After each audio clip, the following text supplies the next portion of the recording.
A very good evening to all brothers and sisters in the Dhamma. Today is 26 November 2024, Tuesday class. So as usual, we'll be continuing our sharing from this book, the wonderful Dhamma Lotus Flower Sutra. Okay, as usual, we'll gather for physical puja. Let us compose our mind, then we shall begin.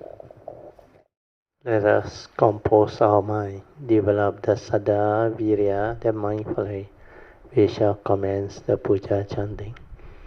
Namo 本师释迦牟尼佛 Namo 本师释迦牟尼佛 Namo 本师释迦牟尼佛 Namo 观世音菩萨 Namo 观世音菩萨 Namo 观世音菩萨南无阿弥陀佛，南无阿弥陀佛，南无阿弥陀佛，南无观世音菩萨，南无观世音菩萨，南无观世音菩萨，南无弥勒佛，南无弥勒佛，南无弥勒佛，南无药师佛，南无药师佛。南无药师佛，南无普贤菩萨，南无普贤菩萨，南无普贤菩萨，南无地藏王菩萨，南无地藏王菩萨，南无地藏王菩萨，南无佛菩萨，南无佛菩萨，南无佛菩萨。อะระหังสัมมาสัมพุทโธภะคะวะพุทธังภะคะวันตังอะภิวาเทมิสวากาโตภะคะวะตาธัมโมธัมมังนะมัสสามิสุปฏิปันโนภะคะวะโตสาวกสังโฆสังฆังนะมามินะโมตัสสะภะคะวะโตอะระหะโตสัมมาสัมพุทธัสสะนะโมตัสสะภะคะวะโตอะระหะโตสัมมาสัมพุทธัสสะนะโมตัสสะภะคะวะโตอะระหะโตสัมมาสัมพุทธัสสะบุตตังสรณังกัจฉามิธัมมังสรณังกัจฉามิสังฆังสรณังกัจฉามิดุติยมปิบุตตังสรณังกัจฉามิดุติยมปิธัมมังสรณังกัจฉามิดุติยมปิสังฆังสรณังกัจฉามิตติยมปิบุตตัง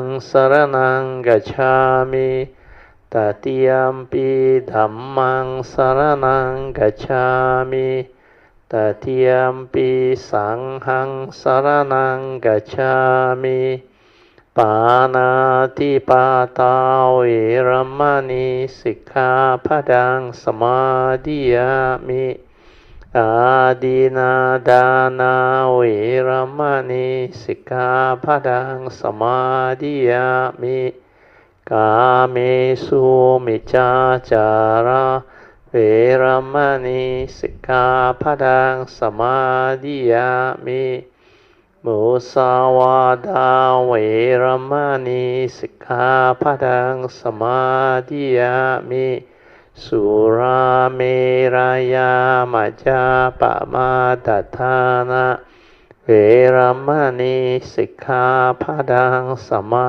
ธิยามิ We shall continue our Puja chanting from Padipa Puja onwards. Ganna sarapadittena dipena tamadang sida di loka dipang sambuddhang Pujayami tamonudang Ganda sambarayutena Duppena hang sugang hina Pujaye pujaniyang tang Puja bhajana muttamang Vanna ganda gunupetang Etang kusuma santatin Pujayami munindasa Siri pada sarorohe Pujemi bedang kesumena nena Punnena matena cha hotu mokhang Pupang milayati yata idang me Kayo tata yati vinasa bawang Adivase tuno bante Paniyang parikapitang Anukampang upadaya Patigan hatu muttamang Adivase tuno bante Pale parikapitang Anukampang upadaya Patigan hatu muttamang Adivase tuno bante Bojanang parikapitang Anukampang upadaya Patigan hatu muttamang. Now we shall chant the Puja aspiration based on our understanding of the significance of all these puja offerings. Significance of offering of light. May this offering of light to the Buddha brings forth the causes and conditions to illuminate our mind and help arise the needed clarity and understanding to dispel all darkness or ignorance therein. Significance of offering of water. May this offering of pure, clear, cool water lead us to the pure, clear Dhamma that cools and doses off the fires of all defilements within our mind.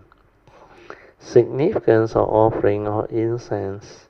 May our morality, virtue, and understanding shine forth far wide, just like the fragrance of this incense, which we are offering to the Blessed One, who is perfect in wisdom and virtue. Significance of offering of fruits. May this offering of fruits remind us of the Dana Parami of generosity and the fruit of our karma, so that we will diligently strive on with heedfulness to attain the path and fruition soon as possible. Significance of offering of flowers. May this constant offering of flowers to the Blessed One strengthen our faith and constantly remind us of the impermanence of this body, so that we will diligently and sincerely strive on to cultivate Sila, Samadhi, and Panya, leading to ultimate liberation, the born-free Nibbana, making of overall aspiration. By the power of these merits born of these offerings, may our spiritual faculty of Saddha, Virya, Sati, Samadhi, and Panya be further strengthened until they become balas or powers. Then finally, sharing and transfer merits to all beings. May these merits be shared and transferred to all beings without exception, especially to those who have the condition and affinity to receive them. Sadhu, sadhu, sadhu.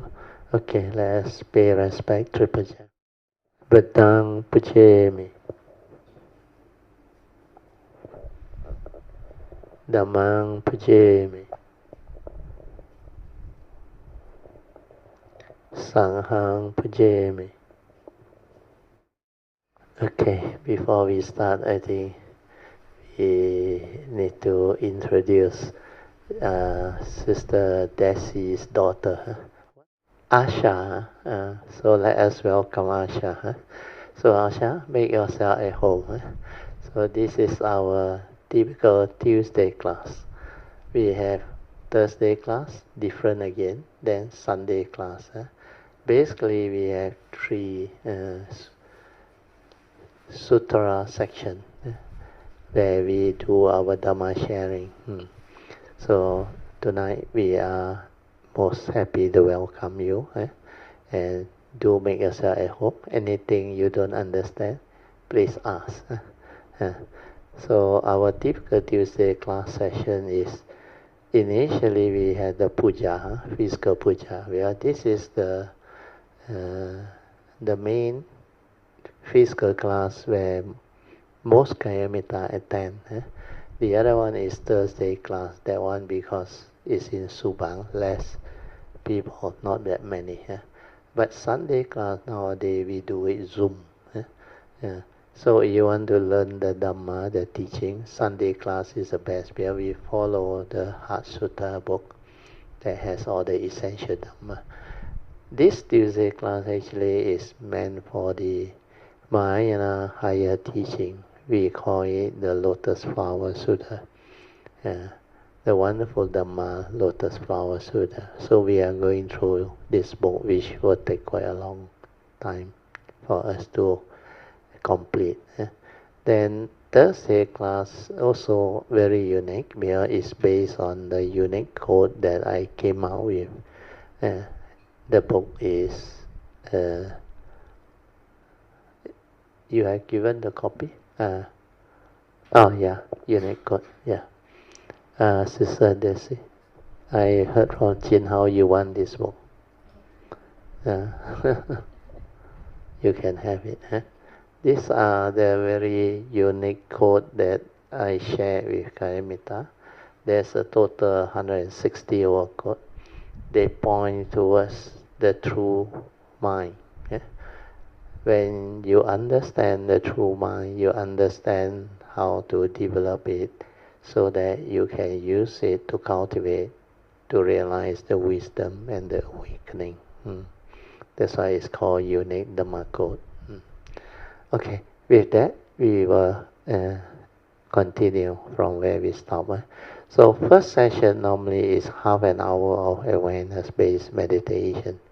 So as usual, we are off the light. Then you all can just relax body and mind, maintain a good relaxed posture. Then we can have our training of the mind to be aware. Awareness-based meditation means we train our mind to develop the inner awareness.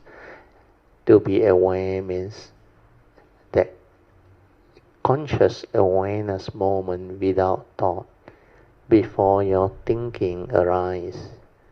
At that moment when you are aware without the words, through your senses, pure awareness, like seeing things as they are, without the word, without the concept, without the verbalization, nothing, quiet inside.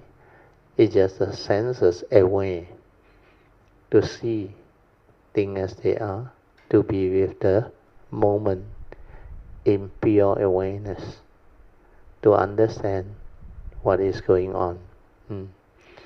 So this awareness-based meditation is very simple when you understand. What you need to do is, you make use of the four support that I have taught you all, to develop it. We call it the four support because it supports you to develop the inner awareness. So the first of the four support is relax body and mind, completely relax and feel at ease. No stress, nothing, just relax. Feel yourself soothingly relax. Then you can radiate a radiant smile if you want, to enable you to relax better. Then after that, silence everything, maintain awareness. That is a second support. So relax is very easy. No need to do anything. Maintain a good mind. relaxed awareness. Just relax body and mind into every mind state that arises. Relax into it. Wherever there is any tension, tightness or stress within your body or facial muscle or mental condition, you just relax into it. Then maintaining awareness means just aware. Whatever arises through the senses, aware. Finish. No need to continue with the thinking, the mental proliferation. Just aware. Where there is a vibration that you are able to detect through your hearing consciousness, just maintain awareness there. Then whatever tactile, also same, maintain awareness. Then if you smell anything, same.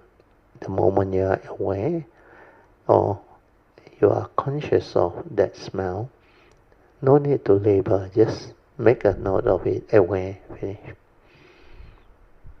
Then of course if your eye can see mental object or formation, just aware. No need to perceive to know what it is, just aware. Yeah. Then your thought process, when it arises, you are able to be aware, just aware. Yeah. Then relax and silent everything. Silent means no activity of the mind. Don't try to know, don't try to do, because the doing and the knowing is always by the thought. So you just relax and maintain awareness. Then whatever arises, aware, finish. The third support is to stabilize the first two support. Stabilize it until the awareness nature become a part of you, until you become very stable in the ability to maintain this awareness. Technically, it's as long as you can. Sometimes we call it 24-hour awareness or continuous daily awareness or mindfulness. So this first three support already good enough to maintain the training. Then for those who are skillful, who have already developed the first three support, you are able to silence your mind and relax, to maintain awareness and stay quiet and still. Then you can do the fourth support. The fourth support is trust, T-R-U-S-T. Trust your inner nature, your true nature, to develop the internal movement or meditative movement. So trust means you silence everything, stay at the heart area and maintain awareness. Whatever arises, aware and stay with it. If you can detect any heartbeat or vibration around your heart area, you just stay with it. The awareness and the heartbeat or vibration, they are like in harmony, in direct synchrony. Be aware, silence everything and just allow the awareness to be until the vibration or the heartbeat all become very quiet and very still, until like there is no more thought, no more movement, like no mind at all. During that state, you will go through a state of transformation, or we call it the shift of consciousness, where the consciousness shift and become very quiet, very still.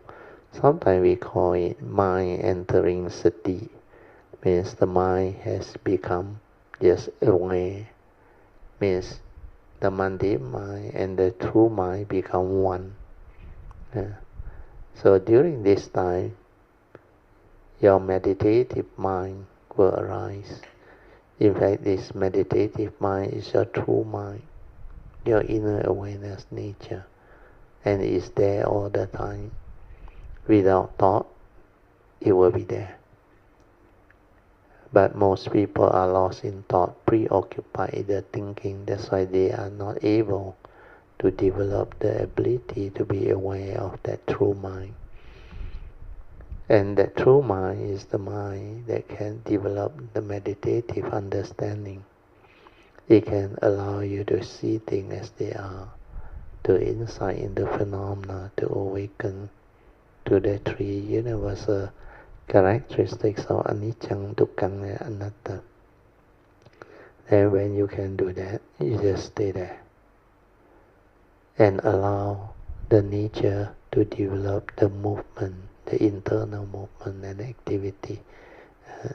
Then after that, your meditation will take off. It will become very different. Okay, now I will set the alarm for 30 minutes so that you can continue with your awareness-based meditation to develop the stability of it and to develop the wisdom out of it. Okay, then I will let you meditate on your own.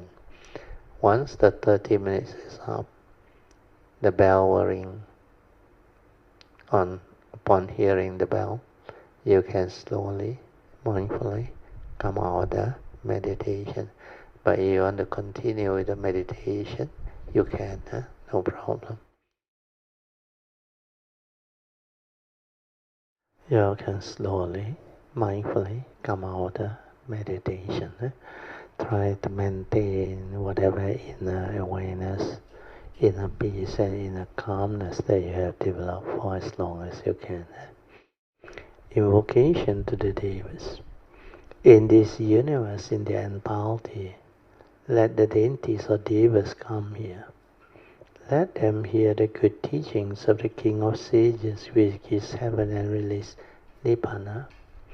This is the time to listen to the teaching. This is the time to listen to the teaching. This is the time to listen to the teaching. Samanta Chakawalesu Atra Gachantu Devata Saddhamang Munirajasa Sunantu Sakamokadang Dhamma Sharing Kalo Ayang Badanta Dhamma Sharing Kalo Ayang Badanta Dhamma Sharing Kalo Ayang Badanta Namo Tassa Bhagavato Arahato Samma Sambuddhassa Namo Tassa Bhagavato Ato Samma Sambuddhassa Namo Tassa Bhagavato Arahato Samma Sambuddhassa Iti peso bhagava arahang samma sambuddho Vijja charana sampanno sugato lokavidu Nutaro purisa dhamma sarati satta deva manusanang Do Bhagavati Swakato Bhagavata Dhammo Sanditiko Akaliko Ehipaseko Opanayiko Pacatang Veditabo Vinohiti Supatipano Bhagavato Sāvaka Sangho Ujupatipano Bhagavato Sāvaka Sangho Nyaya Patipano Bhagavato Sāvaka Sangho Sāmici Patipanno Bhagavato Sāvaka Sangho Yadidang Chattari Purisa Yukani Atta Purisa Pugala Esa Bhagavato Sāvaka Sangho Ahuneyo Pahuneyo Dakhineyo Anjali Karaniyo Anutarang Punyang Ketang Lokasati. Sadhu, sadhu, sadhu. Okay, you can be seated. Then just relax, maintain awareness, and maintain some more attention. Then we will start the sharing again. We will continue from the page we stopped.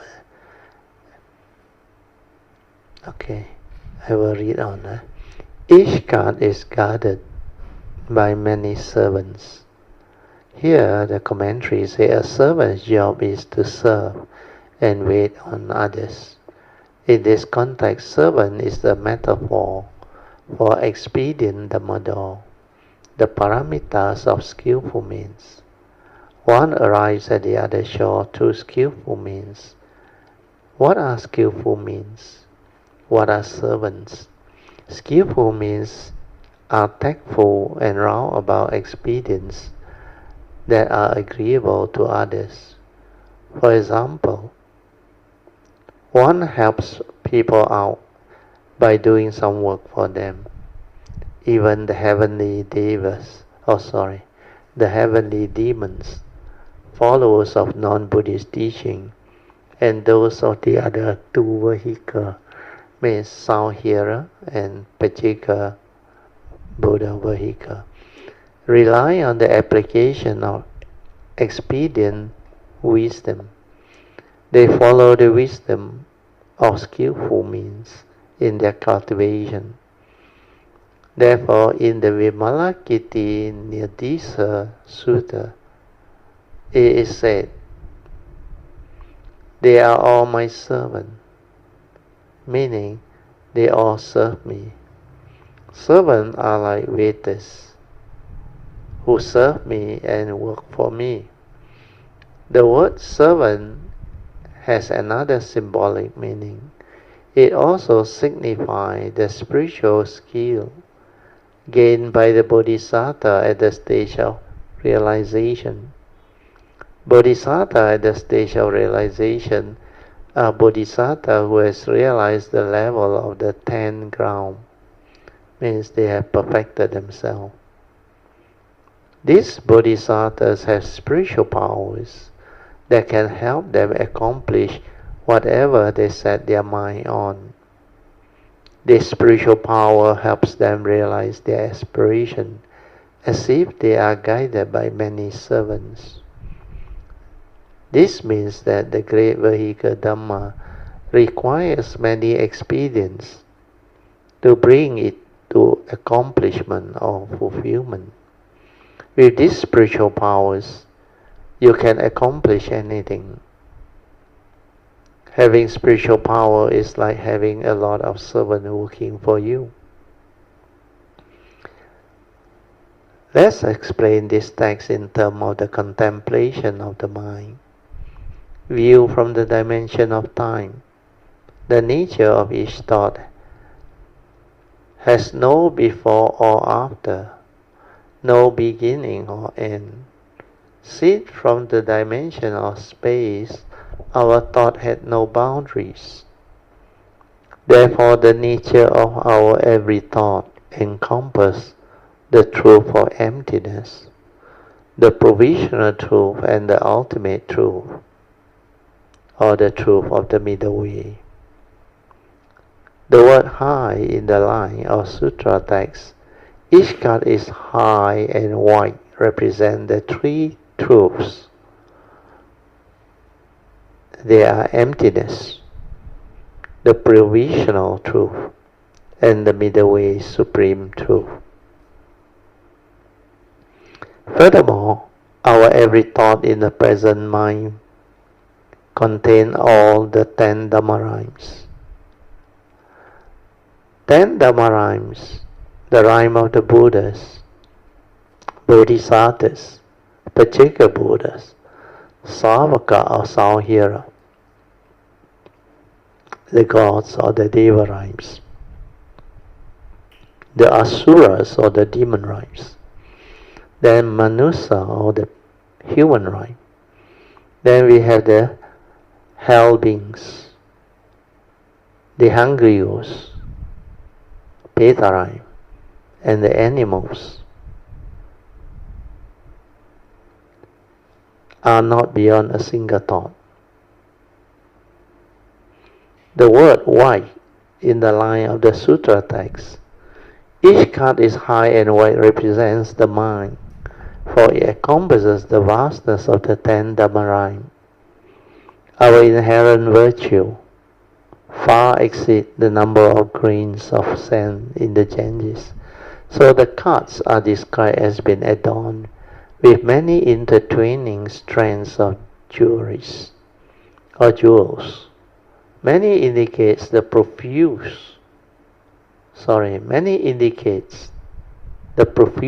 of inherent virtue, whereas jewels represent the essence of the inherent virtues. Intertwining implies that the virtues are inseparably linked. As to the mind, there is no Dhamma beyond our mind, and there is no mind beyond the Dhamma, it is said. So this one is very true. That's why when we talk about the Sutta or the Dhamma, which is the truth, the teachings of the Buddha, it encompasses the whole existence, the whole universe. That's why we call it the Dhamma rhyme. Then mind make our day. That's the reason why our universe that composed of the 31 planes of existence of all beings, they are mind make. That's why the Dhamma rhyme and the mind, it encompasses all. That's the reason why the 10 Dhamma rhyme, they are not apart from a single thought.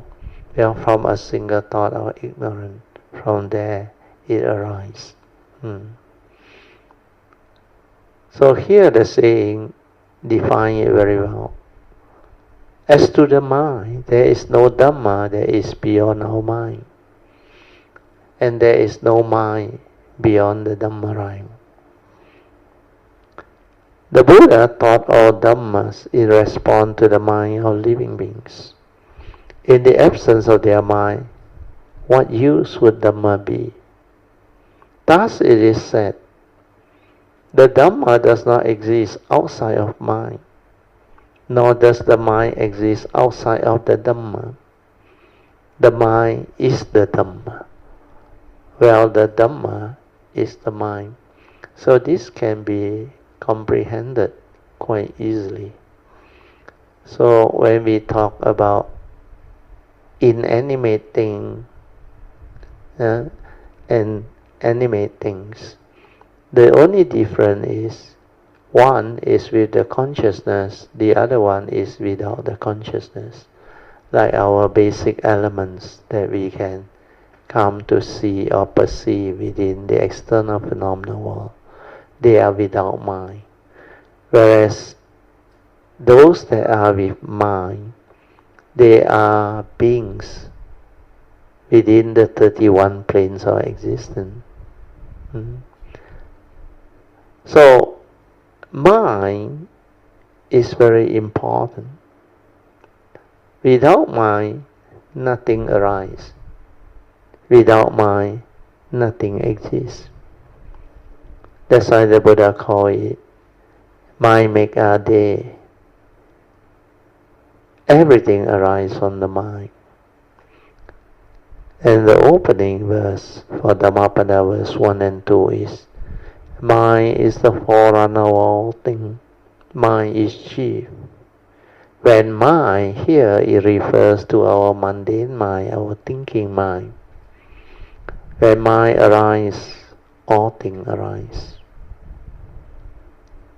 So understanding this is prerequisite to understand life, existence.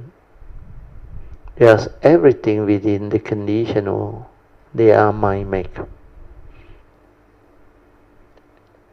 And mind is the forerunner of everything. Because from that pure awareness nature, the first thing to arise is the mind. Then with the first thought of ignorance, it conditions all the subsequent creation, leading until what we are now.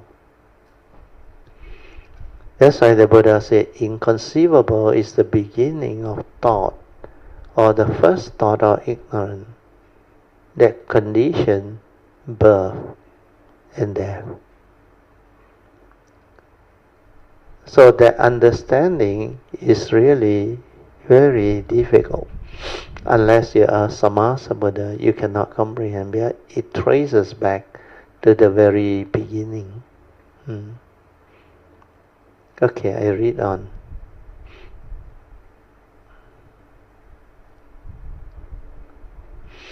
Why does Buddhism refer to other religions as outside path? So this is a unique description, because in Mahayana they use the Mandarin word Wai Tao, means external path that are not intrinsic or authentic. So they use the word Wai Tao. Tao means the path or the teaching. Why is external, not within the original. So it is because they seek the Dhamma or the truth apart from the mind, hoping to find the Dhamma outside the mind. Since there is no Dhamma outside the mind encompasses both the mundane and the transcendental Dhamma. That's also the reason why if you study the sutta, especially Mahayana Sutta, they always point towards the nature within. They always say, reverse the light, 回光返照, and reflect within. Truth is within. Why seek it from outside? Because if you don't seek within, which is from your true nature, to see the manifestation and how all things arise, you cannot find truth. So to seek the Dhamma, we need to seek it from that nature, then trace it to the mind.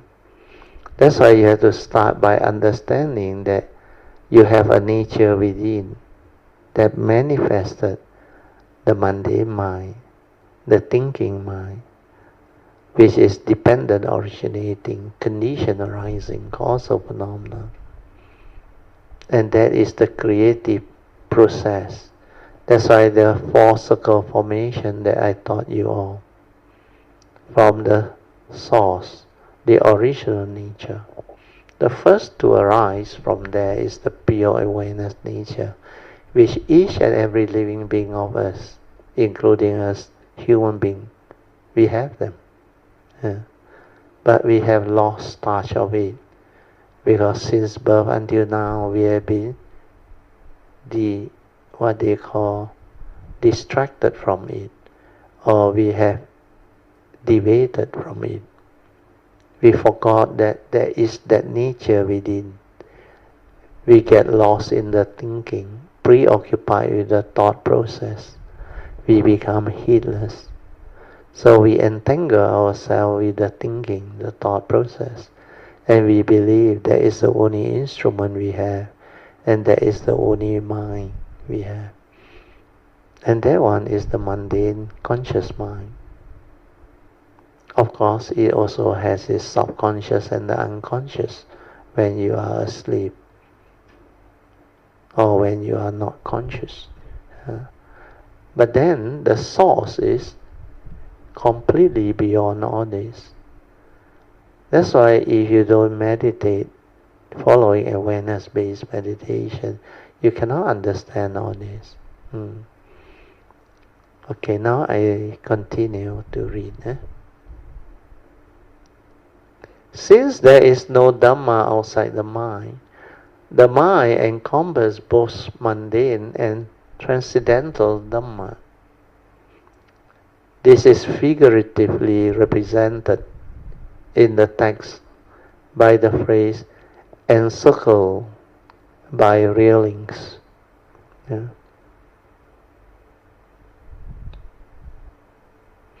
The mind can involve and respond to everything. It has the power to bring about a response. It can convey the teaching in all tones and languages. No sound or verbal teaching can be expressed beyond the mind. This concept is represented by the phrase surrounded by four sides, surrounded on four sides by hanging bells. The line, furthermore, each is covered with a canopy. Also refers to the mind. The mind is the most wondrous or wonderful among all phenomena. The mind encompasses all phenomena. Nothing is excluded from the mind. Because the mind covers all phenomena, it is represented by a canopy over it. Our mind can be categorized into two parts. The mind king, which is comprised of our eight consciousness, and the mental factors. When the mind king contemplates, all the mental factors respond and follow its order.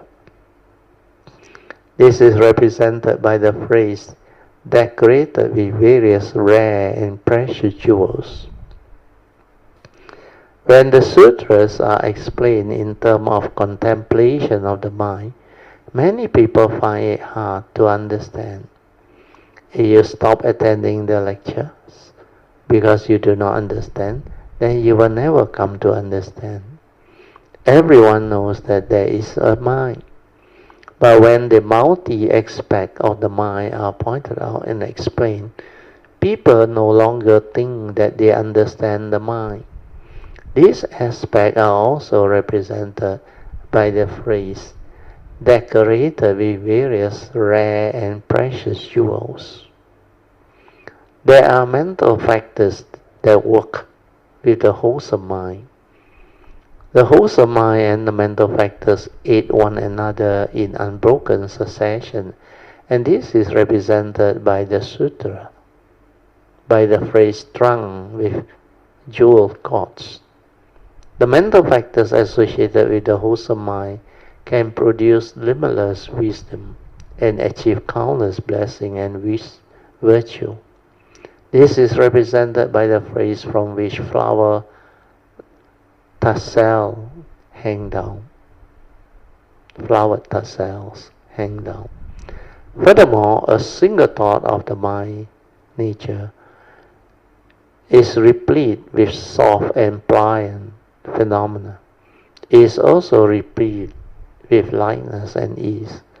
Not only is it replete with soft and pliant phenomena, it encompasses all phenomena which are infinitely interwoven, layer upon layer, in effortless interdependence, in a way that could never be fully articulated. A single thought of the mind nature has such a tremendous capability to produce infinitely layered and interdependent phenomena. This is represented by the sutra line. Every card is furnished with elegant laid mat. Take another look at the mind nature. It is both moving and unmoving or still. It can move and it can still remain still. Movement does not obstruct stillness, and stillness does not obstruct movements. Movement and stillness are one. They are non-duality. This is represented by the phrase, furnished with red cushion. So another way to understand all this is when we talk about movement, it is an activity. When movement stops, then there is stillness. So stillness and movement, they are actually one. They operate separately to deceive the living being, to arise phenomena. So what is a phenomenon? Whatever perceivable by the mind is a phenomenon. So whether it's movement or stillness, our true awareness can still perceive it, pure awareness. And because of that, it is one. But people get distracted. That's why they call it by name. That's how duality comes to be. That's how word, concept, description arise. And these are what we call concept, not ultimate truth or reality. Okay, I'll read on.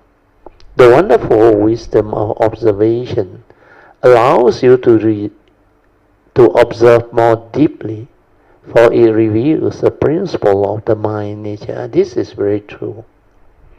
So the wonderful wisdom of observation, that's why the silent mind that observes without thought, without conditioning, without views, opinion, belief system, it is just that nature in complete silence, developing the silent observation of what is. That is to enable you to see things as they are, not according to what you think or what you perceive or what your views, opinion and conditioning tells you, interpret to you. So the pure, wonderful wisdom of observation from that nature, the silent mind, is very important. That's why here is written in the sutta, the wonderful wisdom of observation allows you to observe more deeply, for it reveals the principles of the mind's nature, the three universal characteristics, the ability of the mind to awaken, to insight into phenomena, to realize the truth. We are seeing things as they are. So these are all very important understanding. Then I read on. Then the sutta commentary continue. This correlates to each cart being yoked to the white ox. The ox has lustrous, clear skin that is soft and moist, signifying that the meritorious virtue of the inherent nature are subtle, wonderful, and inconceivable. Their skin is clean, meaning that the countless merits or meritorious virtue of the mind's nature are not mixed with affliction. This clear or cleanness represent the independence of our mind's nature from ignorance and affliction.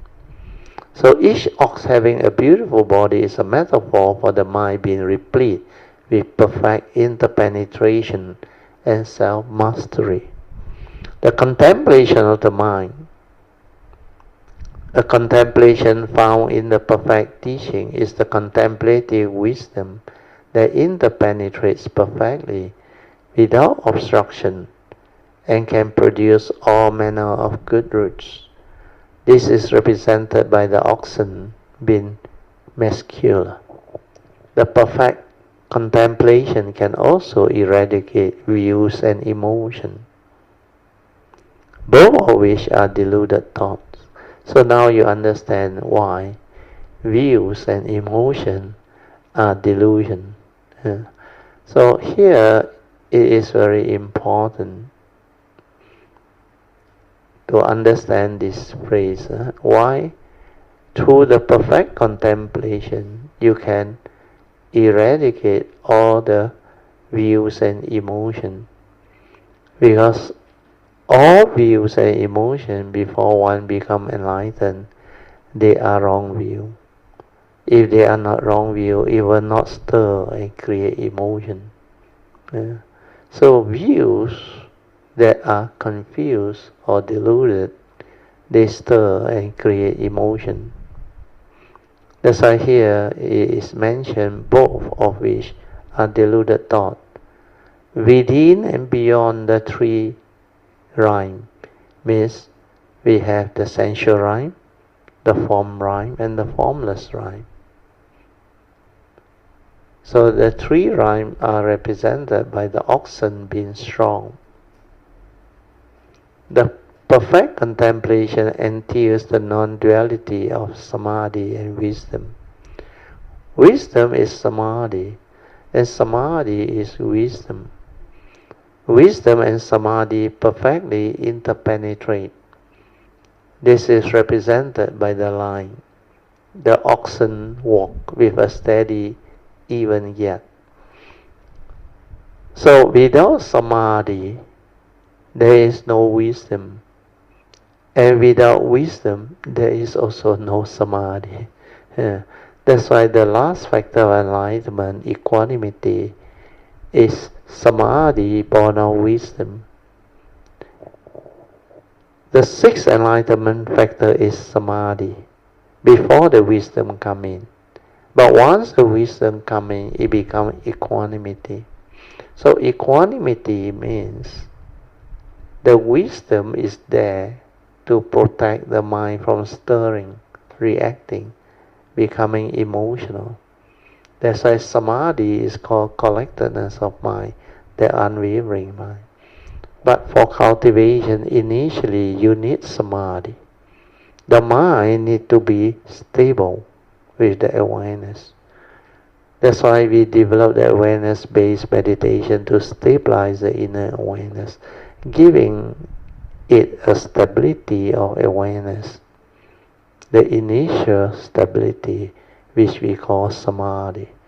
We need samadhi so that in the midst of life, when we are living life, when we arise the consciousness, at the moment of sense experience, when you become conscious of what you see, what you hear, what you smell, what you taste, what you tactily feel and think.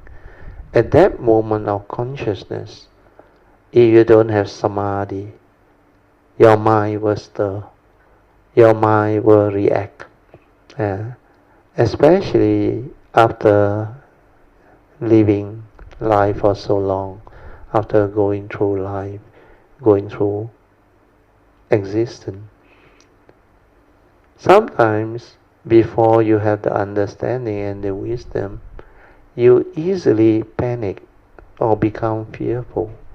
Sometimes just one bad news make you panicky, fearful, worried, anxious. Then sometimes lightning strike, there is fear, because fear of the unknown. You don't understand what is going on. This shows that there is no samadhi, no stability of mind. When you have samadhi, it doesn't affect you. That's why you need samadhi in the midst of life, at the moment of sense experience, to see things as they are. Means the mind that has clarity, collected, unwavering, that can see things as they are. then whatever the movement and activity, you start to understand clearly how it arises and how it continues to evolve and how it passes away and ceases. That's why we have to see things as they are. It's moment of arising, sustaining, and passing away. If you can see that, you will insight in the phenomena. You will develop the wisdom straight away. Because the ability to insight will awaken you the first universal characteristics of anicca. Everything is dependent, originating, condition, arising, causal. It arises from that direct seeing. The moment of its arising, sustaining, and passing away, you can see it with the silent mind there and then you insight in the phenomena and you awaken. Everything is like that. The whole of nature, the whole of phenomena, whether physical, mental, or nature's phenomena, they are the same. So all this understanding is very important. So I will move on. The perfect contemplation naturally brings one to the other shore, means Nibbana, the unconditioned. This is represented by the phrase, as swiftly as the wind. This perfect contemplation dominates and commands all the mental factors. This is represented by the line, each cart is guided by many servants. This has been an explanation of this passage of Sutra text in terms of the principle of the contemplation of the mind. So here, contemplation of the mind is very profound, very deep in its meaning. There are various ways to explain the above text. Due to the limitation of time, say, we will conclude the explanation here. Okay, what's the time now? 9:30 already. Okay, maybe we read on a bit more. We go to the next part of the sutta. And why is this so?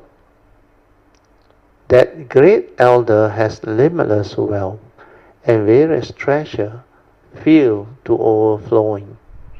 So here is on the section on explaining the source of the cart. So the sutta says, and why is this so? Commentaries. We previously described each cart as being high and wide, surrounded on four sides by hanging bells, covered with a canopy, decorated with various rare and precious jewels, and guided by many servants. What is the reason for this? What is the principle involved? Then the other part of the sutta is that greater elder, which represents the Buddha, has limitless wealth and various treasure filled to overflowing.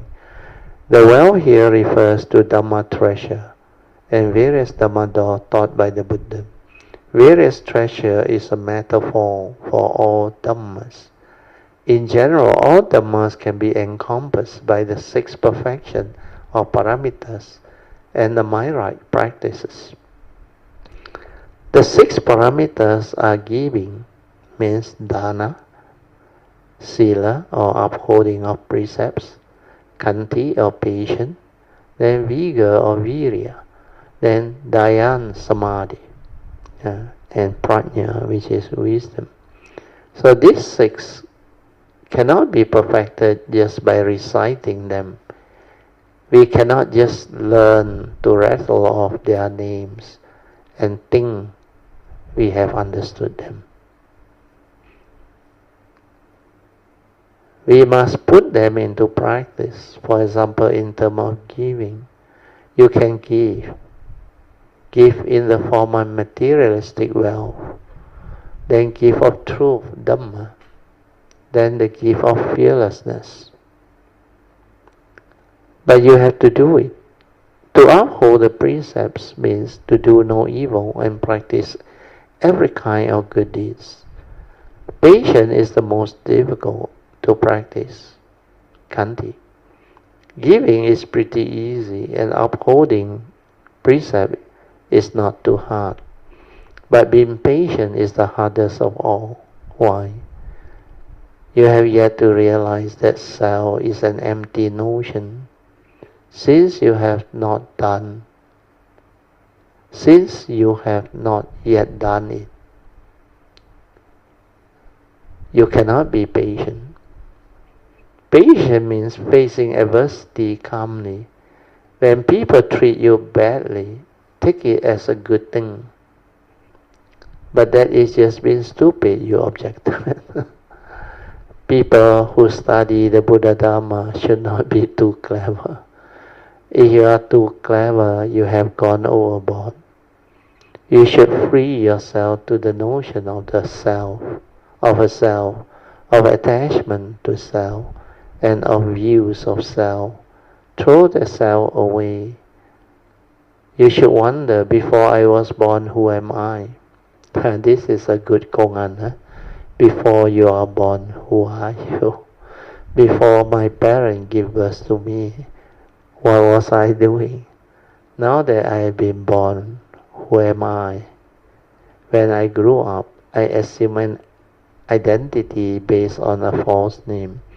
In the blink of the eye, when I die, who will I become? If you always regard the self as empty and illusory, then you can easily bear hardship. Even if people treat you poorly, it will not bother you at all.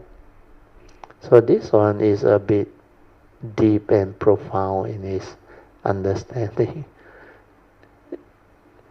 To actually have the ability not to hold on to the egoic entity is not easy. Unless you have realized and awakened, you will definitely believe this form and mind is you. You can never believe that this is not you. Because it's not easy to break free from even the first fetters, sakkayaditthi, self-delusion. But you have to see clearly that this is not a permanent unchanging entity. That's why it's empty, not what you think.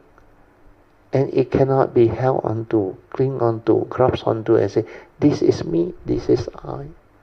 But then the problem is, within the conditioned world, the existing world, means our existential world, they identify this very, very deeply. The moment you are born, you are given a birth certificate. They give you a name. Then later on, they create document for you, identity card. Then when you need to travel after a certain age, they give you a passport. And you go to school. They take attendance, your name appear again. Then everything you do, you act, register, and do with the entity that is given to you. They not only identify you as a human being, they even ask for your race, your religion, your belief system. That's how complicated the egoic mind build up its entity.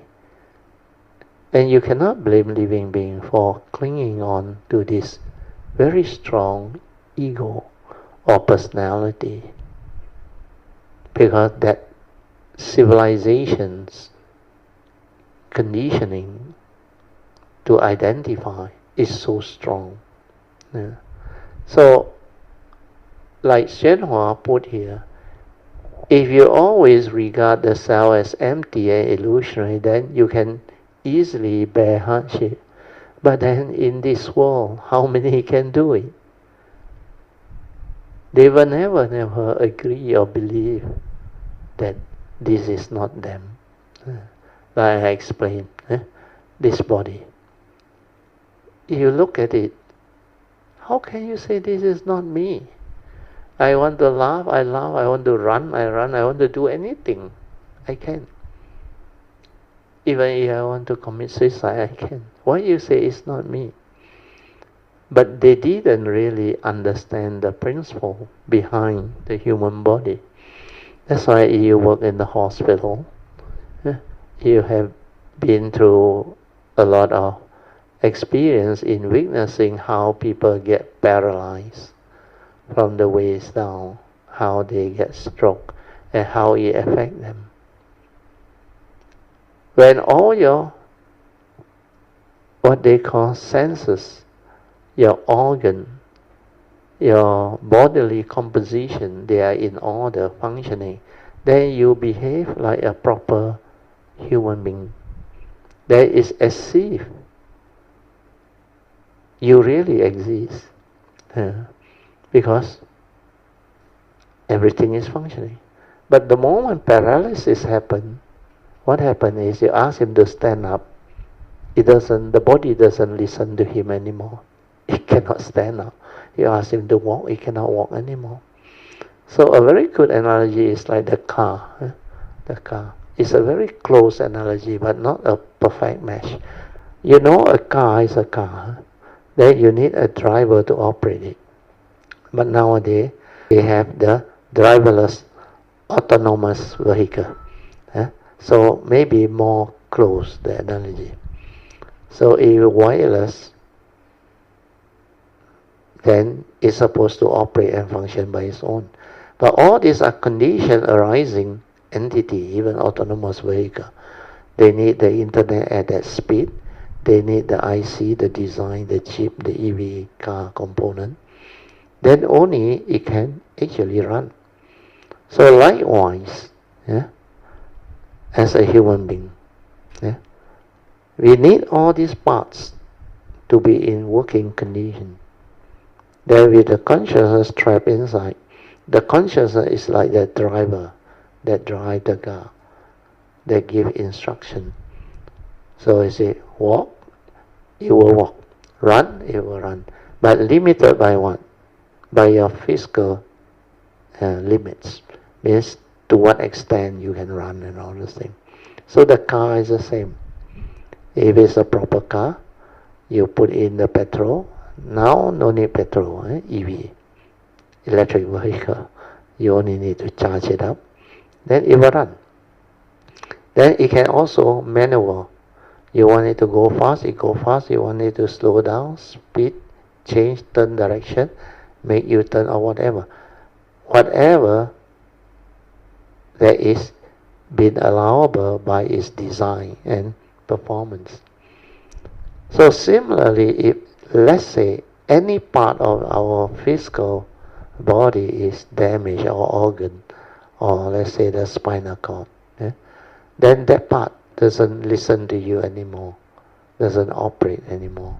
It's just like the car in the engine. Without petrol, it doesn't move. Then if some of the vital element, like the starter, the piston, or whatever that is important for the running of the engine, if it doesn't operate because conditions are not there, then the car cannot run. Even Formula 1 driver you put inside, also it will not run. So the analogy is easier to understand. Then for EV car also same. If you don't charge up the battery, there is no energy to power the vehicle, and it also doesn't run. So what the Buddha is trying to let us understand is, these are all condition arising entity or phenomena.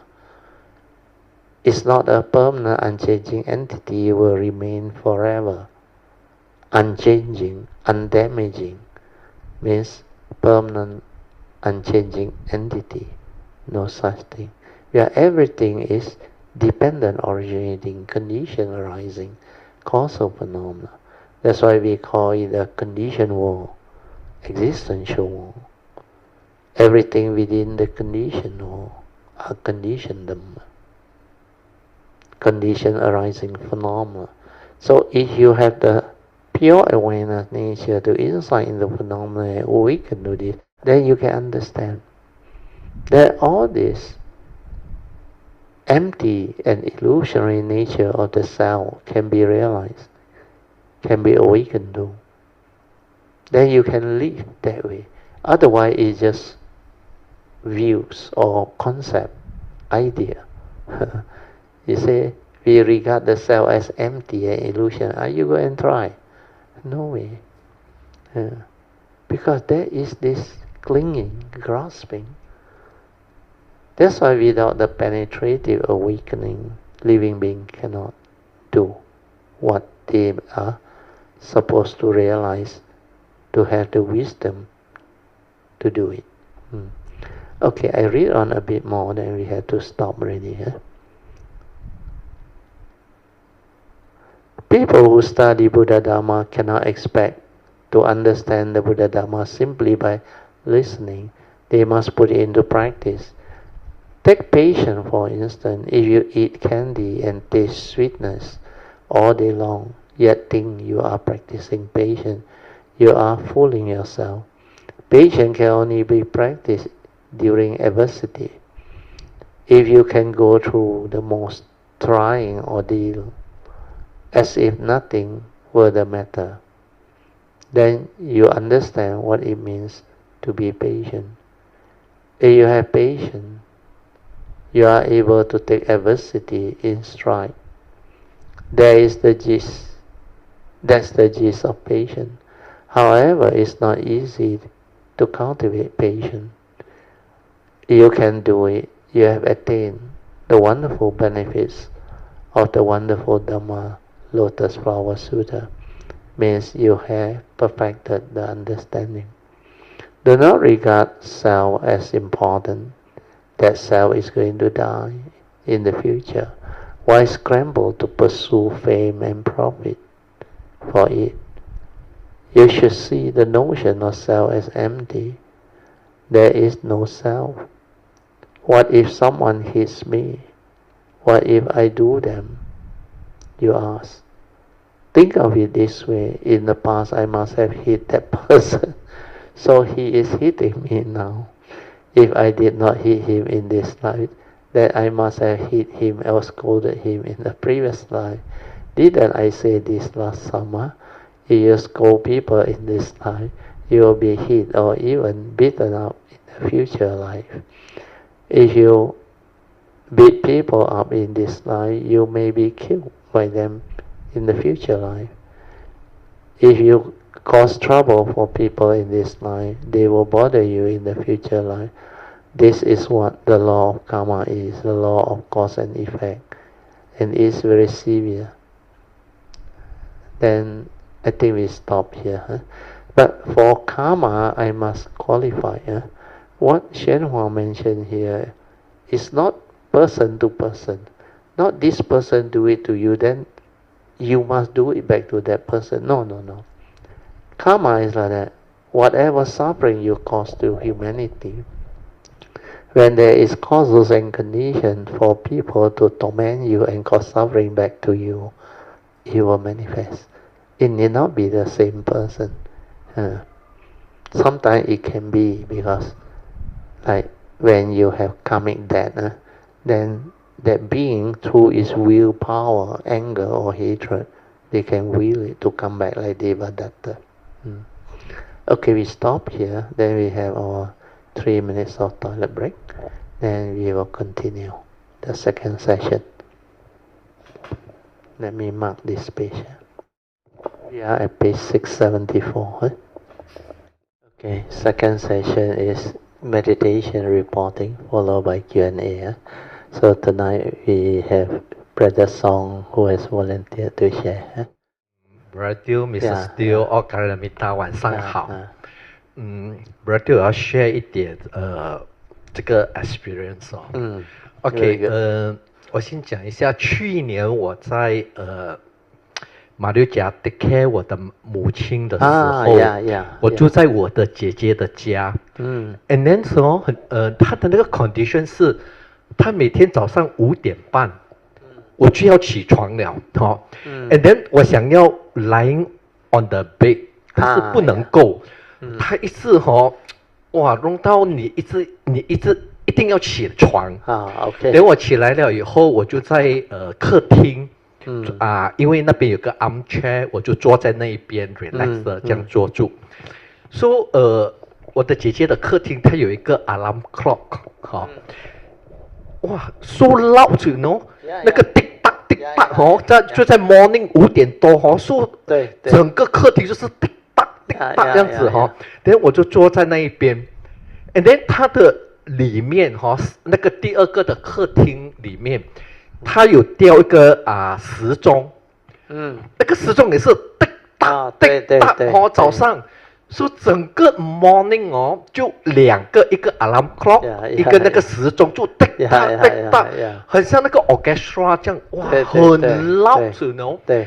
然后我就整个早上就这样坐住，每一天早上就在那边这样坐住，就听着那个滴答滴答，很 relax 的。然后我就慢慢的，然后我就睡下去了。然后 after 1 hour 的时候，我就在很 deep 的 silence 里面，这样慢慢的出来。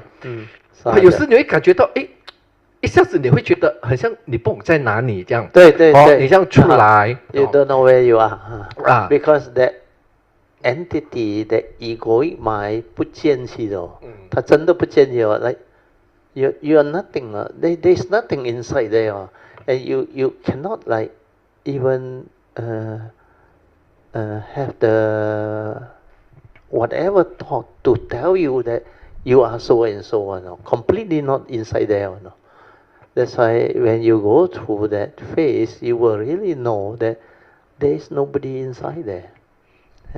All these are brain activity, consciousness. Through delusion, the condition, the egoic consciousness, the sakkayaditi that transform into the egoic mind that create the entity. And from there, all your fear, worry, anxiety, emotion, everything arises. That's how the mundane mind entangle the living being. That's why without avijja, there is no sankhara. That's why the first two links, avijja, paccaya, sankhara, will become very clear to you. If there is nothing, then who are you? What are you? Then who get angry? Who get emotional? Who identify all this? But the difficulty is, in our existential world, there is life, there is existence. And to be here, you have to go through life, you have to go through existence. And to live life, you need to use the thought. That's why this thought, without the enlightenment or the wisdom or the awakening, it will be egoic. That is the big difference. That's why unless you have the Dhamma, you awaken, then you don't know how to use this mind. Then you will be entangled with the egoic consciousness, the karmic consciousness. But once the wisdom is there, once it liberates, it becomes different. It sees clearly that this form of mind is not a permanent, unchanging entity. And this one is not me, not you, not what you think.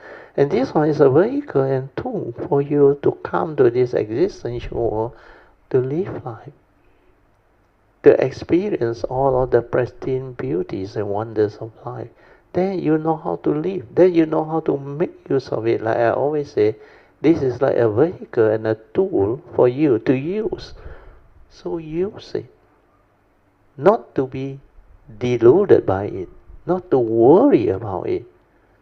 Not to have anything that can give rise to sakkayaditi or self-delusion that condition your mental suffering and misery. So all these are the very profound understanding, the two aspects of the conditioned Dhamma and the unconditioned Dhamma. That's why it becomes like very difficult to comprehend. It's like very complicated. But for those who go through the real cultivation, once they come out of it, they awaken, they know, they see very clearly. That's why the true awakening, the real Dhamma, can understand life and live life. It's not the other type which become one-sided one. duality. That one is knowledge, holding on to knowledge, Dhamma knowledge, believing, thinking that you are awakened, you are enlightened, but you cannot live it because you don't understand what this thing is. So there is a big difference. So what song go through is the first stage, which is very good. When you go very deep into the silence, the stillness, when you come out of it, from the deep, what they call state of awareness nature, you come out and become conscious again. Means you come back to normal awareness, normal consciousness. Then as you come out, at the moment you come out, you will go through that phase where you realize that nature has nothing inside there. He know you, he know me. You are nothing, like there is no entity inside there. Then it manifests for cultivator to see one, to understand one. That's why my nature went through many times. Then I just laugh about it and understand it. It's not that. It's not what you think. So all this understanding, when they manifest, they unfold, it becomes very beautiful. Very good. Continue, huh? So 就每一天早上就是在这样的 condition 里面就我差不多 every day morning 我 after 1 hour 我出来我就觉得我不懂在哪里，也不懂是谁这样子慢慢的出来。Your entity is not there. Then 过后就then 就有一天下午我去跟我的cousin 去吃 lunch 的时候，就 during 那个 lunch 的时候，我可以看到我们在讲话的时候，我可以看到那个 thought 这样子 arise 出来，就那个condition 是给我一个的这样的 understanding。然后就今年我在 Addition 那边做工then 那个Freddy 的房间里面 office 的房间里面，它有一个 altar 放了一个观音跟那个Maitreya Buddha，所以我每一天早上去我都有做一个 simple 的 Puja，然后过后 recite 那个 Bodhisattva Vow。then 最近每一次我早上bowing 完了以后，我一做 Puja 的时候，at the same time， 我就可以听到外面我们的那个房间的外面，就是我们做工的那个地方有一个时钟。at the same time， 我一做 Puja 的时候，我就听到又是 very clear，very clear。then 你 Puja 完了以后，它又没有了。就 every day 每一天我一做 Puja 的时候，它这个就来。Because you're silent during that time, your awareness become one. Then the awareness nature, that clarity, very clear one. Then even distant sound, sometimes not only outside office, you can perceive that one very far away one. You want to know, you can know. That's why that nature is like with the oneness nature, complete. Then that nature is capable of understanding many things. That's why it is one with all things actually. When I went through that, what we call the sudden shift of consciousness when I was in Cameron Highland, I remember the 1989 incident where my mind went into cessation for a moment, a glimpse of it. Then it come out of it. When it come out of it, I remember the whole of the oneness is within my nature. I was within the oneness. Then, like my mind is everywhere, throughout the existence. Then, that mind very strange. There was a very, very distant phenomenon, not from our planet, or not from our solar system. That nature wants to hear, it can understand. And it can develop the understanding that nature is like that, and it moves very fast on. When you completely silent everything without a center, spacious awareness without a center, I enter into that. That's why I can share with you all the two types of awareness or mindfulness. specific phenomenal awareness. The other one is spacious awareness without a center. Once there is no center, then it will not be specific phenomena, because you can direct your awareness to specific phenomena. But when you completely silent and without any center, then that thing merge into the whole oneness.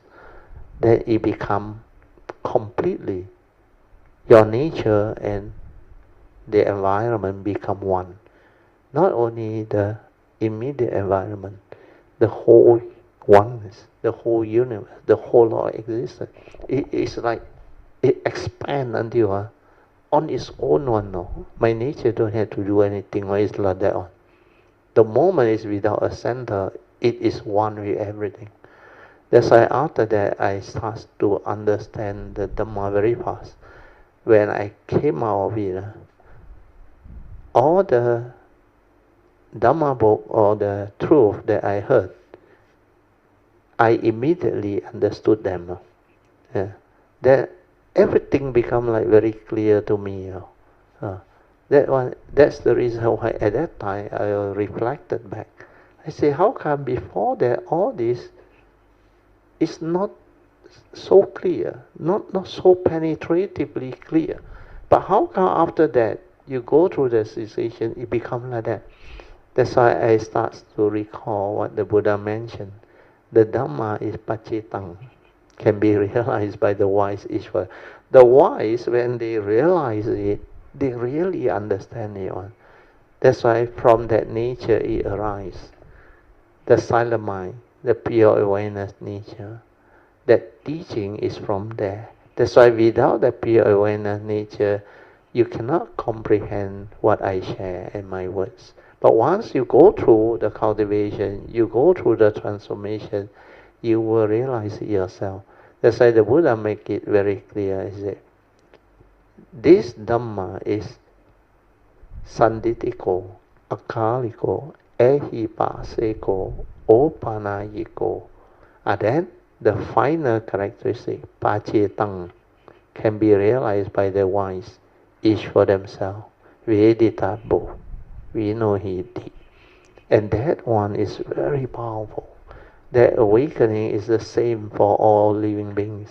Once you realize it, no words on, you will understand what this thing is. Okay, you continue. So 那时每一天就是Puja 的时候就滴答滴答after 了又没有，所以有一天我就讲我要去 investigate 到底这个滴答滴答是从哪里是在哪里听到的so 就 the next day 我在做 Puja 的时候，一面做 Puja 我 fully 的 aware then 我就 realize 那个滴答滴答是在我的 heart 这一边不是在你的耳朵，对，它是在你的 heart 这边，你是听到那个滴答滴答然后过后就不久有一天few weeks 过后有一天我在我哥哥的家跟我的姐姐讲话，所以我姐姐有时她讲话会很大声她because she is what she is 啦所以她很大声的讲话，很像要吵架这样。等我坐在那边我要回答他的时候，我看到那个Sankara arise before 我 reply 我姐姐说那个Sankara先 arise 上来，等我一看到了以后，他就 cease 了以后，我就like 没有给他 condition，因为我听到我的姐姐的讲话很弄到我很有那个Sankara那个他就 react， but 我没有去 follow 他，then 我就静下来了一个 moment， 我又来跟着 for the above path 这样子right speech 的在讲话resolve it so after that 一个礼拜了过后几天过后我就 recall 这个 incident 不是那个东西因为那个时候我是没有 thought 去 analyze 它 but after 几天过后我 recall 回这个 incident 我讲you can contemplate 我 contemplate 的时候我讲这个就是一个 Sankara 来的然后我就去我要去了解那个 understanding then 就 like 他的 understanding 是 from 你的recall 就想每次 recite 那个Sankara Anicca Sankara Anatta 就我的 understanding 是 from 这个 thought 来去 recall 这个 sentence but few days later amazing 的就是那个 understanding 他自己的一直在 heart 这里是 unfold 就是 like 他让我看 understand 这个 thought 里面是就是不是你每次 share 的那些 data 吗？就是那个He will prompt you. 他让我看understand that 就是那个 thought 里面它是有 contents 的。然后这个 contents 就是你的 view and 你的 opinion， 它会 condition 你。To act or to have the intention to argue back or reply or what. You can see them. That's why the second right effort to prevent the arising is after your mindfulness has developed, your stability of the initial wisdom is already there, then you can stop it from arising. That is what the second right effort is all about. The right effort to prevent it from arising. Because all this arise through causes and conditions, and mainly habitual tendency. Our habitual tendency. That's why sometimes they call the defilement by various names. The very basic one is kilesa. Kilesa means basic defilement. Then it becomes latent tendency. They give it another name, anusaya. When kilesa has become anusaya, means it's a latent tendency waiting for it to arise. It's like pain body like that. So there is a latent tendency for you to like react or spring forth already. Then the third one is very powerful, asava. Asava, like it's inside there already, you know, like you already plan it or scheme it, or the moment it touches you, like step on your tail or whatnot, it will shoot out, like shooting out asava. That one is very strong or very powerful. That one become irrational already. That particular person, you cannot talk logic to him already. So from kilesa, it developed into anusaya, latent tendency. It become very latent inside there. But when it become asava, means the moment there is condition, it will erupt very fast. And asava is very strong, very, very strong. And that one very difficult to root out and deal with. You need Dhamma wisdom to root them out. Then all this, the second right effort to prevent it from arising, need awareness to see, then to observe the movement. That's why when what they call the thing about to arise already, it haven't become transgression yet, understand? It's still inside. Transgression means manifested out already. It's still at the mental level. So that one, when you have the awareness, you will see it. Then it cannot come out because your yoniso manaskara or wisdom at the moment of sense experience is there. Then it subsides. But initially, it's not from the heart because you have not stabilized it. Like song say, it's still at the thought level with the Dhamma. Sankara anicca, Sankara dukkha, Sankara anatta, or Dhamma anatta.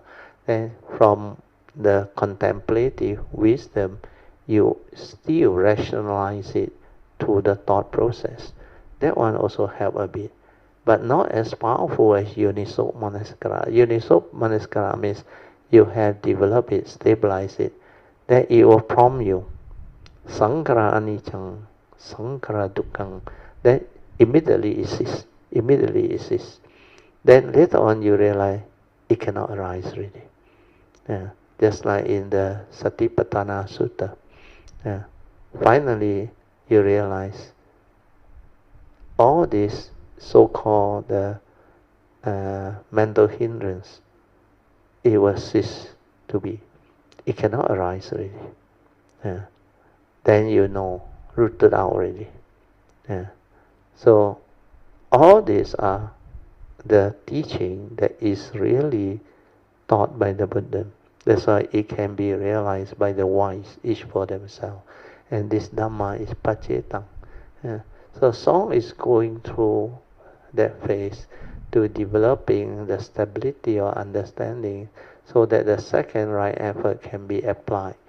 And then later on, all this will stabilize until it become like nothing disturb him anymore. It is so stable until you just smile and laugh at it. Like just now, Xuanhua's commentary, he mentioned one. Yeah. There is no more what they call illusion. And he see the self as illusionary, unreal. And that one is all sakkayaditi, self-delusion. And you see it very clearly. That's why that wisdom that has the understanding awaken the form and mind. And you can just be patient in the sense that you will laugh. Sometimes you don't need to reply. Like I used to say, if you want to say, yeah, I'm wrong, yeah, I'm wrong. Then sometimes people thought, hey, you cultivator, no, you keep your precept, or how can you lie? If I say, I agree with what he said, that I'm wrong, did I lie? Did I lie? How can I lie? Because wrong according to him. No. Because he thinks it is wrong. Wrong according to him is still right. In the sense that he wants to say that I am wrong or whatever it is according to you. Understand? So it's not a problem. That's why you have the patience to come to terms with the reality. Then you can easily say, I'm sorry, I'm really sorry. Although you have not done anything wrong, but you will apologize. Then this is what he come to realize. The Noble Eightfold Path, when you apply it correctly, it helps you to resolve things amicably. That's why right speech, kind, appropriate, gentle, and appropriate speeches that brings about harmony, understanding. No more emotion or misunderstanding is very important. Sometimes you just apologize. I'm really sorry. Sorry for what happened. I think it's my mistake. I'd like to apologize. When you start with this, people will tone down. No matter how angry they may be, they look at you, they know you are different. It's okay, small thing. Or if it's an accident, car accident, or what you say, don't worry, I got my insurance. You can claim my insurance. The moment you say you can claim my insurance means he will be very happy because he thinks you are wrong. And he can claim your insurance. But it all depends on the police who inspect the thing. So let them decide. But you don't go to argue with him. So that is how you apply Noble Eightfold Path to resolve things amicably, not by irritating people, instigating people, arguing with people, and create negativity or speeches and action, and create a scene out of nothing. Then you get entangled, you become problematic. Then there is no more harmony. No more harmony means you cannot resolve it amicably. To resolve it amicably, you need wisdom. You need Noble Eightfold Path. Right view leading to right thought. Appropriate right speech, right action, and right way of attending to things. These are not easy understanding and cultivation. That's why Noble Eightfold Path is a big field to cultivate. And it includes the four right effort. All this you can only develop the understanding and training from life itself. That's why Dhamma is life, life is Dhamma, and life is your greatest teacher. Without life, without existence, there is no learning of Dhamma. Where everything within life, within existence, is mind-made, and mind is Dhamma. Dhamma is mind. They are two. intertwined, not separate. So all this understanding is very vital. Yeah, Song, you continue. Very good. 过后就是那个understanding， 他自己也是很像在 heart 这里 unfold。你明白哦 ，Brother 每次 share 的这些 Buddha Dharma，他的那个 understanding，like dependent origination，因为你看到那个Monday麦那个散卡拉怎样升起来，你就知道这个是 dependent origination，然后你有 understanding， 你就没有 becoming，你。就是这些 understanding 还是慢慢的就这样子的 unfold。连上个礼拜四的时候，满愿就在那个Thursday class 的时候，他有做 sharing， 他就讲到那个four right effort 的时候的 moment， 我一听到我就想到，我不是这个东西不是 four right effort 来的咯。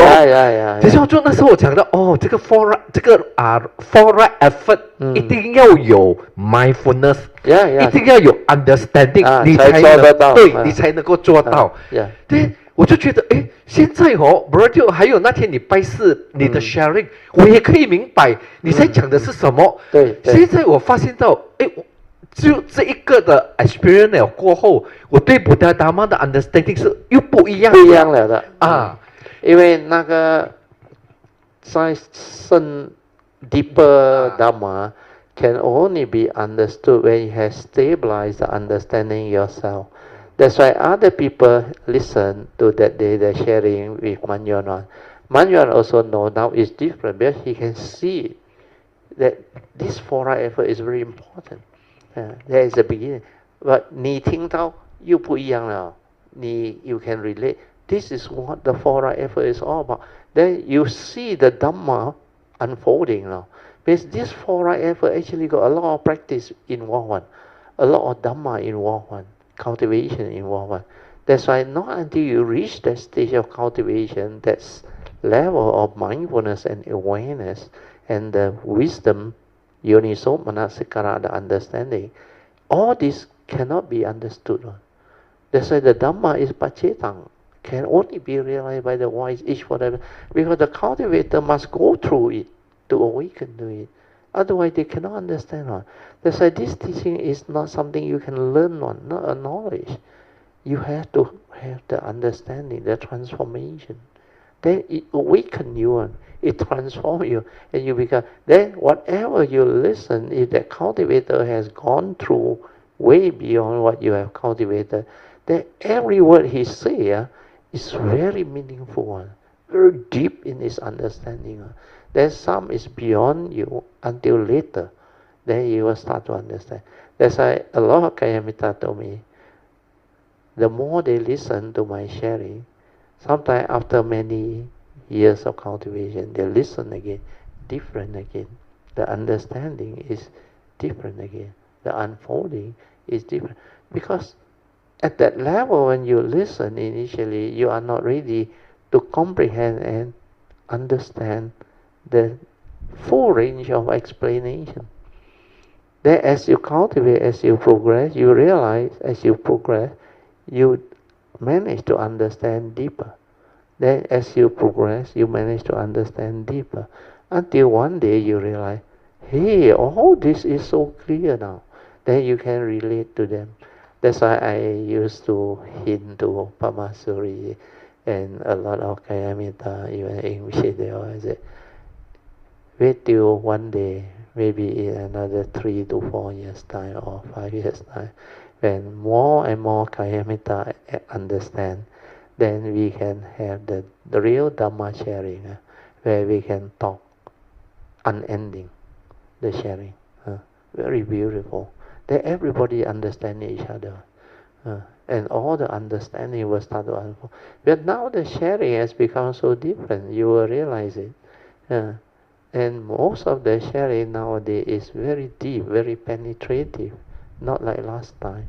Last time, more towards the initial provisional teaching, I had to impart the provisional understanding.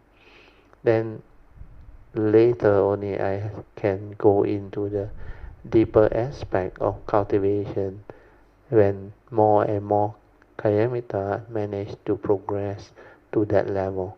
That's why all this need causes and condition for its unfolding, and it cannot just happen like that. So now you start to understand all this, which is very good. 你 continue 很好。So 过后我就在 contemplate 的时候，来就像 Brother 你讲的，哇，那你可以看到很多的 Dharma， 很多的 understanding，你可以 link to each other， 你忽然间可以明白，我讲哇，很多的东西可以 share， 很多的东西可以去 discuss， 来哇。那个 Buddha Dharma 就很像很 wide， very extensive. It's like everything is related. It's related to life. Life itself is the Dhamma, and life itself is the teaching. Your greatest teacher. Then you start to understand. No, then like the whole of the teaching is one whole teaching, all interconnected. No, the Buddha's teaching. Then later on you will understand not only the Theravada teaching, the Mahayana teaching, the Bodhisattva way, they are so beautiful. That's why true emptiness is wonderful existence. It will start to unfold and manifest. Then you will start to witness a lot more things. That's why this type of cultivation is so different from the traditional Theravada provisional teaching. So different.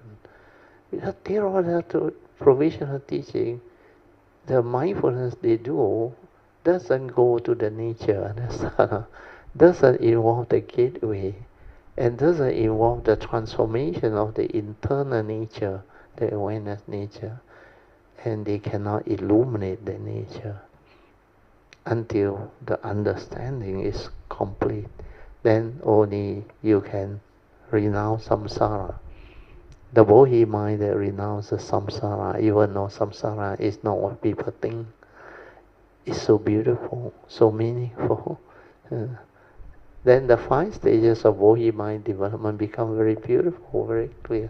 That's why I like the description in the 5 stages of Bodhi mind development over the 10 grounds of Bodhisattva cultivation.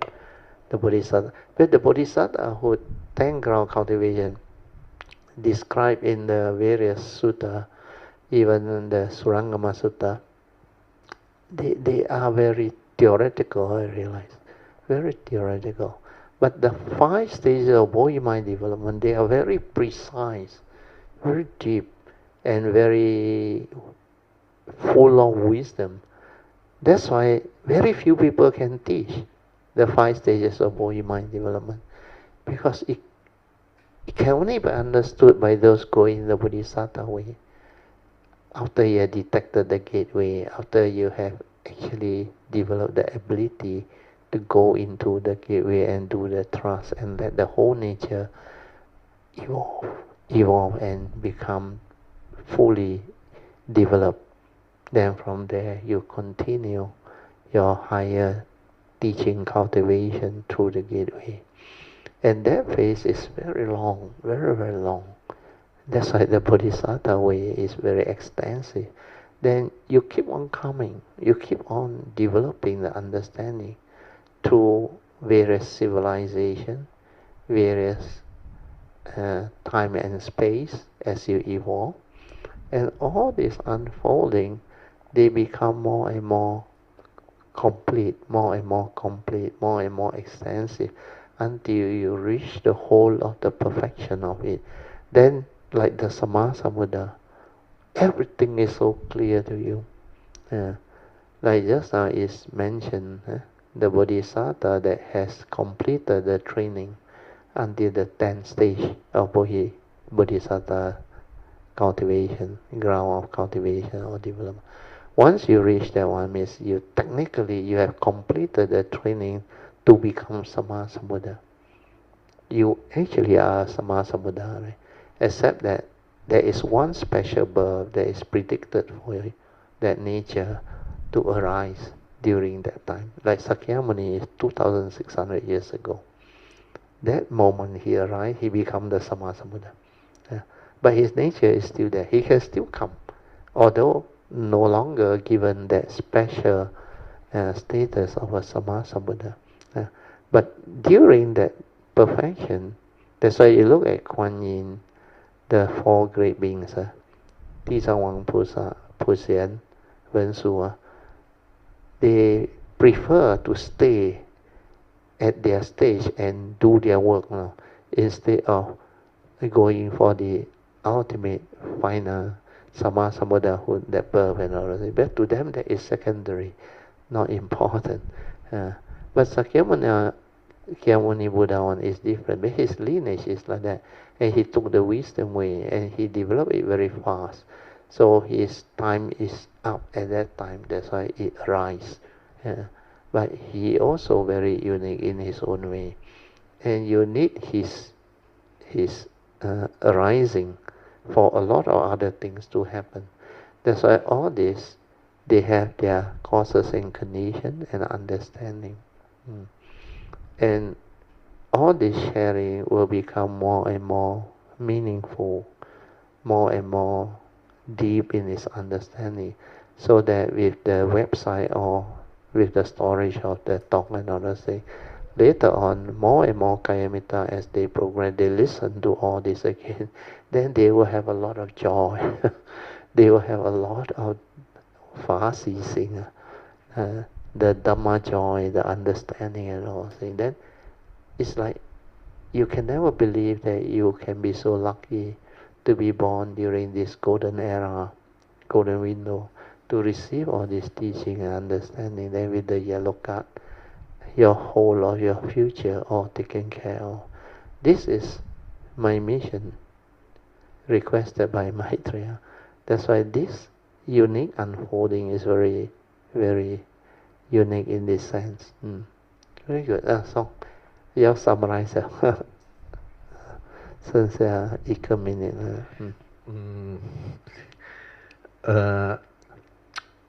Mindfulness 跟 understanding 很重要，很重要，它是两个很像一个side by side。对对对。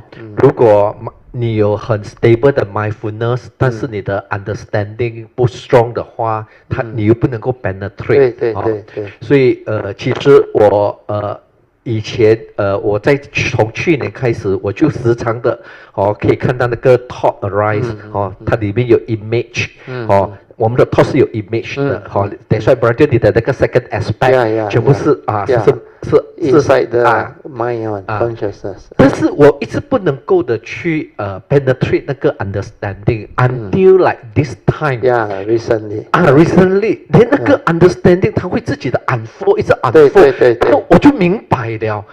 原来这些都是在 Buddha Dharma， 在 brother 你每次的 sharing 里面所讲的这些teaching 的这些 sharing 来的。哇，真的是without understanding, without Buddha Dharma, without mindfulness， 做不到。哇，我们真的就是只有 samsara 里面一直在birth and death，birth and death 里面的一直在轮回。六道轮回了。也只有这个Buddha Dharma 跟这个 mindfulness， 我们才能够去 stop 这一个轮回，然后从这个生死里面走出来。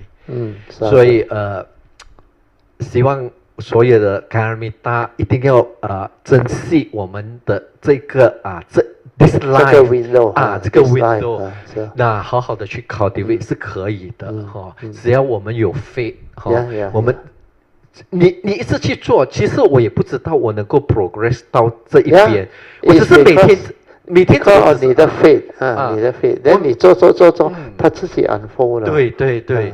That's why I say 你有三样东西 ，sincerity, faith, perseverance， 它就现出来了。The cultivation. Then to add what you bring out today is very good. You see, Song mentioned importance of mindfulness and wisdom. Both must be there. So, but you look at the teaching, the Buddha always say heedfulness. Heedfulness is very important. But heedfulness, the heedful never die. Heedfulness is the path to the deathless, whereas heedlessness is the path to the dead. The heedless are as if dead. So to be heedful is to be ever mindful, constantly meditative. So when you are heedful, when you are ever mindful, constantly meditative means what? you develop the wisdom out of the mindfulness. So what he mentioned is, without mindfulness, you cannot develop the initial wisdom. You cannot develop the initial insight. You cannot develop the initial direct seeing, the understanding. So the initial wisdom, yoniso manasikara, cannot arise. Then when it arises, it needs to be stabilized. To stabilize the wisdom, you need to contemplate, reflect, until very, very clear, until you can understand it, very stable, until you can live it. The phases of progress is like that. With mindfulness, you start, you develop the initial wisdom, then you contemplate to stabilize it. Then after that, your mindfulness will reach another level of stability, because as your wisdom increase, that mindfulness will reach another level. Otherwise, the mindfulness cannot go up already. That's why I used to say, your wisdom and consciousness must move together, side by side. Means, when your wisdom doesn't go up, your pure awareness, consciousness, movement cannot move far, because there is a limit. You cannot refine it already. You cannot develop the understanding to progress already. That's why both wisdom and the pure awareness nature, you cannot go ahead one and the other one lag behind. You must go together. When you go together, you progress very fast. That's why in the early day, my wisdom was ahead of time. You remember before I met my last guide? My wisdom, the provisional teaching, wisdom and understanding, and my past cultivation, I have them. I connect and I inherit. But I haven't met my last guide. When he showed me the gateway, then when I fully connect and went in, then I inherited from my spiritual nature. Then the whole thing came back to me. Then after that, I moved very fast, because wisdom I already have in place. Then the moment the pure awareness come in, that's why it come in very fast. Then I understood it very fast on my own, without even him explaining to me what is this. Behalf of my vow, he need to let me know where that gateway is activated for me. And the moment I detected it, I realized it. My whole movement from outside, the trust I know how to do myself. Then when my internal open up and transform, within 9 months, the Monday mind collapsed. After that, the whole thing become like very different, very different. Then the rest is history. That everything just happened, and everything just came back to me. Then I realized my consciousness starts to evolve and move very fast too, until it catch up with what I was, the stage I was at before this life. Means I went back to my state of understanding and the evolution of consciousness from the past very fast. I reached back there. Then from there, this life continue again, the cultivation. That's why wisdom and pure awareness nature must go together. But initially you need mindfulness. With the mindfulness develop stability, then wisdom arise, then contemplate, stabilize. Then this wisdom become different again. Then your understanding need to be stabilized again. Then as you develop more and more of this cultivation, your mindfulness also become more and more refined, until you detect that nature, the fourth support, trust. And when you detect that one, you move another phase, you transform, you progress differently again, and your vibration, your energy, your consciousness, your awareness, all become very different. And this is the full cultivation that hardly anybody can have this understanding unless they also have their nature. Okay, I think we have to end already. 10:37. Okay, let us rejoice with the good sharing. Sadhu, sadhu, sadhu. Okay, we will share merits.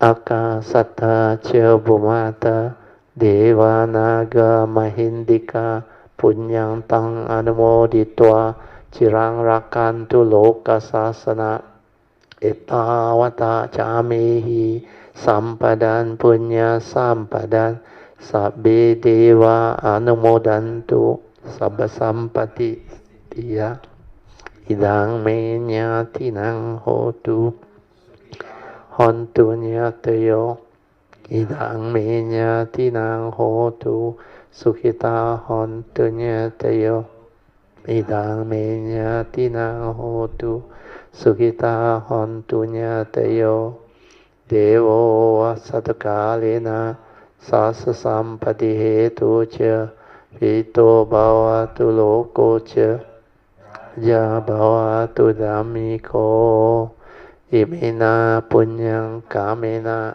มาเมบาลาสมากโมสัตตังสมากโมโหตุยาวานิวานาปาติยาสาธุสาธุสาธุ Okay, you can now pay respect mindfully to Lord Buddha, Guanyin Bodhisattva, and all the worthy ones.